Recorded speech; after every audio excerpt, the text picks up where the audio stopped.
O livro Blue Star Love, de um incrível coração de graça, da autora Maya Christine Natwood. Temos transcrições de conversas telefônicas entre Wanda Hill, Wanda June Colina, o nome dela, com Elvis Presley. Aqui neste vídeo vamos explanar quem é essa tal Wanda Hill, Wanda June Colina. Wanda escreve para Blue Star Love. Em 1980, conheci Maya, autora e mentora deste livro. Eu conheci Elvis em 1963. Ele frequentemente falava comigo sobre muitas coisas, algumas das quais ele não falava com frequência, exceto em ambientes especiais com pessoas que ele sentia serem amigos e também receptivos aos seus pensamentos. Ele era um homem muito religioso, que rezava diariamente, às vezes, várias vezes ao dia. Com relação a essa prática de oração, ele relatou, abre aspas, quando preciso de ajuda, fecha aspas. Ele quis dizer quando precisava de ajuda para fazer as coisas que tinha de fazer para, entre aspas, agradar as multidões. Ele também falou de sua infância, contando histórias que, em suas próprias palavras, eram sobre, abre aspas, homens leves que vieram falar comigo, fecha aspas. Ele também falou sobre como esses homens da luz, entre aspas, mostraram a ele imagens e cenas que ele percebeu serem, abre aspas, cenas do meu futuro, fecha aspas. Eu não entendia muito do que ele falava, mas ele lia passagens de sua Bíblia e as explicava de uma forma que fazia todo sentido para mim. Eu fui criada como pentecostal como ele, mas ele foi capaz de fazer o que eu aprendi na igreja, ganhar vida e ser real, e ser útil para a vida cotidiana. Após sua morte, eu e várias outras pessoas que tiveram uma experiência semelhante ao conhecer Elvis, tentamos dar vida ao cara real em nosso livro de 1978. Maya leu nosso livro e entrou em contato comigo. Rapidamente percebi que ela era como Elvis, dotada espiritualmente, alguém que entenderia sua profunda necessidade de se comunicar. Maya pegou as palavras e pensamentos de Elvis, combinando-os com grande compreensão e realidade. Ela entrelaçou suas crenças com o conhecimento antigo e colocou uma perspectiva em tudo. Ela também o fez de tal forma que quase todos serão capazes de ter uma visão da vida e do passado. As perspectivas que ela traz nos ajudam a olhar além de nossas perguntas e encontrar as respostas de que precisamos hoje. Foi isso que Elvis tentou fazer quando teve a chance de, entre aspas, apenas conversar com as pessoas. Elvis, eu sei, está sorrindo e dando a ela aquele pequeno aceno de aprovação com aqueles olhos azuis brilhando como estrelas.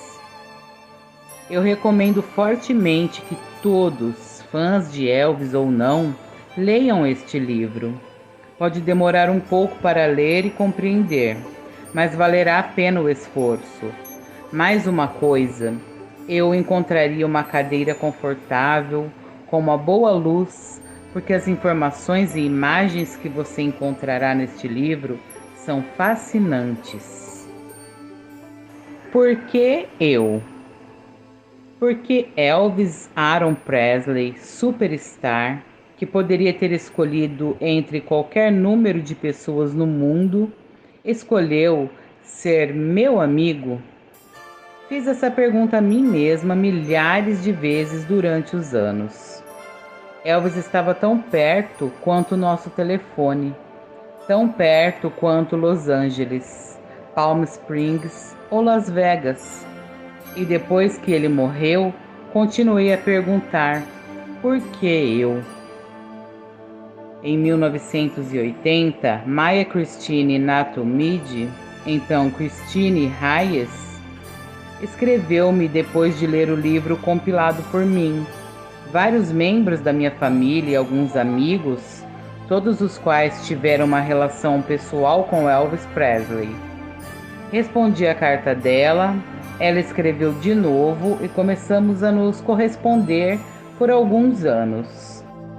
Ela me enviou vários livrinhos que publicou que continham várias informações dadas a ela por meio de um tipo de canalização, a maioria das quais estava fora do meu domínio de compreensão.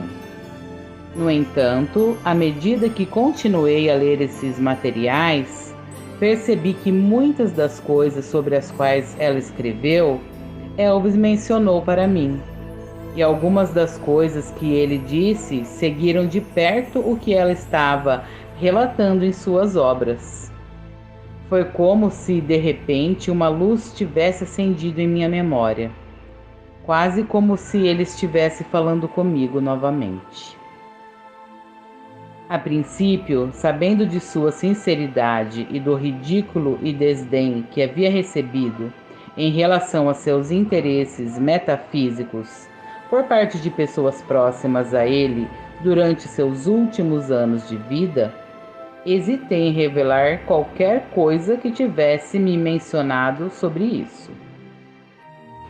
Eu não queria trazer mais desrespeito à sua memória, mas, à medida que a confiança e a amizade de Maya em minha própria cresciam, senti-me compelida a contar a ela o que ele havia me contado. E assim que comecei, derramou como se essa fosse a intenção o tempo todo. Maya começou imediatamente a compor um livro baseado no seu conhecimento e nas impressões e na sabedoria de Elvis adquiridas a partir desta busca espiritual e das suas próprias experiências, tanto durante a sua vida como Elvis, como nas muitas vidas passadas que ele sentiu ter vivido, e que a Maya, fonte de canalização, poderia contar também.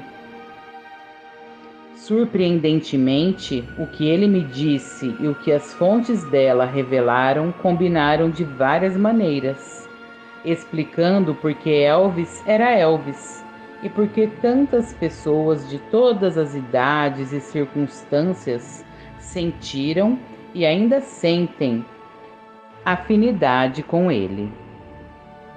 De alguma forma, Elvis sabia que com o tempo eu passaria adiante as coisas que significavam tanto para ele. Então, ele semeou minha mente, sabendo que o tempo traria um solo fértil para plantar essas sementes. Maya fez exatamente isso, coletando e compilando informações que ela colocou em seu livro Magic from the Blue Star, o título original deste livro.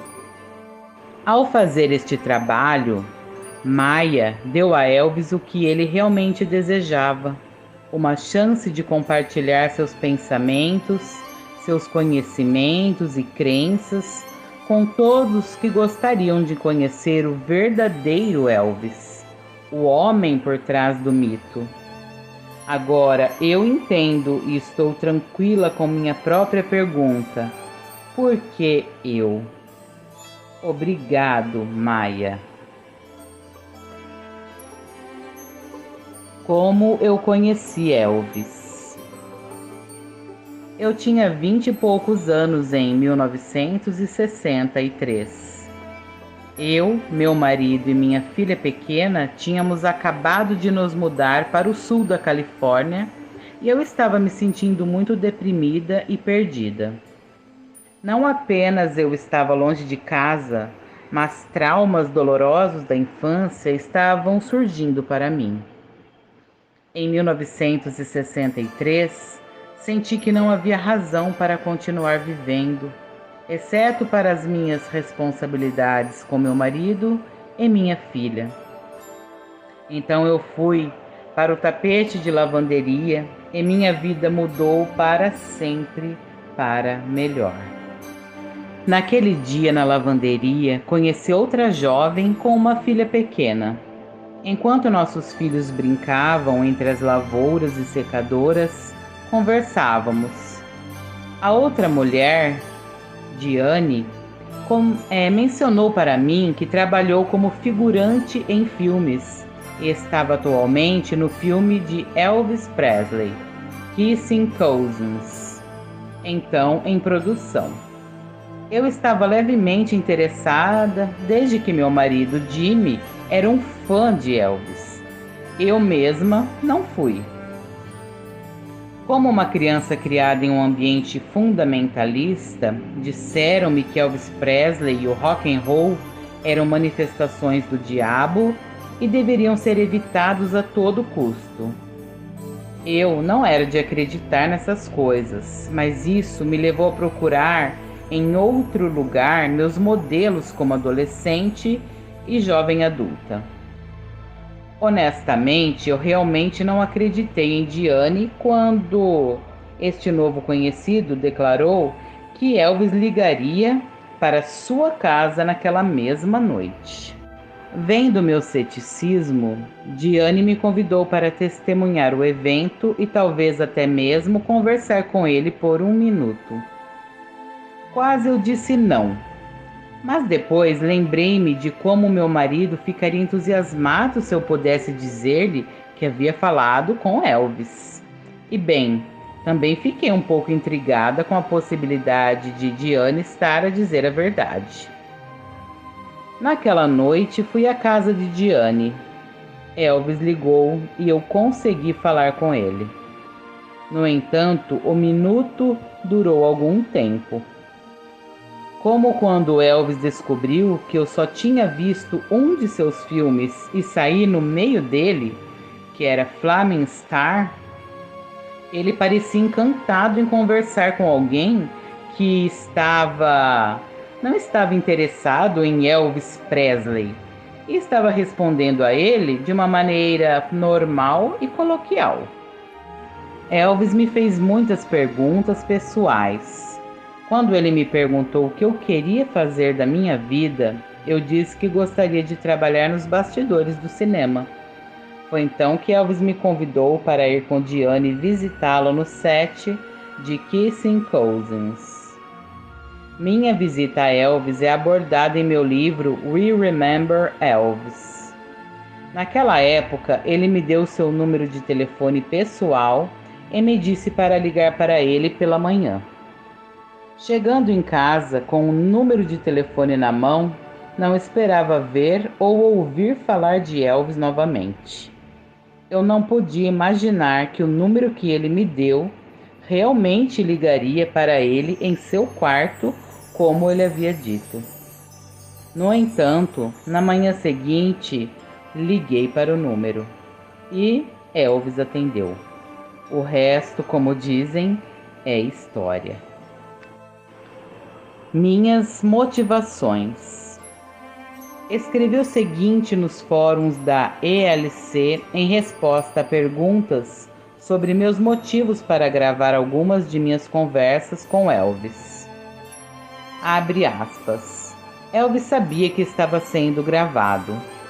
Por volta do 3º ano que o conheço, pedi a ele sobre gravar algumas conversas para que eu pudesse compartilhá-las com Jimmy, Starla e nossos parentes, alguns dos quais ele conversou, a irmã de Jimmy. Ele disse que tudo bem e isso foi o começo. Eram fitas horríveis em termos de qualidade, mas nós gostamos delas. Eu não gravei muito dos primeiros, e eu disse a ele na maioria das vezes. Alguns não foram, mas ele não falou nada diferente em nenhum deles. Então, quando eu trabalhava no escritório de advocacia, todas as chamadas recebidas eram gravadas e algumas feitas. O sistema telefônico era configurado dessa forma. Elvis ligava para lá. Às vezes falava comigo e também com o advogado amigo dele, se não estivesse ocupado. Às vezes ele o mantinha cacarejando em seu escritório atrás da porta fechada. Eles tentaram superar as piadas sujas um do outro para que eu não entrasse. Elvis soube então que ele foi gravado quando ligou pela primeira vez. Mas suas conversas privadas nunca foram gravadas pelo advogado ou por mim. Eu não controlava isso de qualquer maneira no escritório. Sua secretária tinha essa responsabilidade. Pedi e obtive cópias das conversas que tive com Elvis durante as ligações do escritório, e Elvis sabia disso. Eu disse a ele e ele concordou com isso. E ele também sabia que nunca ouvi uma palavra sobre eles em lugar nenhum, e eu não os repassei e nem os vendi. Quanto às fitas gravadas, eu não tenho muito disso. Tudo foi para ele, menos o máximo de mim que eu poderia deletar sem cortá-lo em lugar algum. É como seus escritos, poemas. Eu não os venderia. Mas lá estão eles, no livro, por um pequeno preço. Eles recebem tudo, seus esforços poéticos manuscritos. Vine Newton pagou uma fortuna por algumas frases rabiscadas jogadas no lixo. E damos cópias das nossas. Algum motivo, hein? Eu posso dormir em paz, e isso é bom o suficiente para mim. Então essa é Wanda Hill, citada no livro Blue Star Love, de um incrível coração de graça, da autora Maya Christine Naty Wood.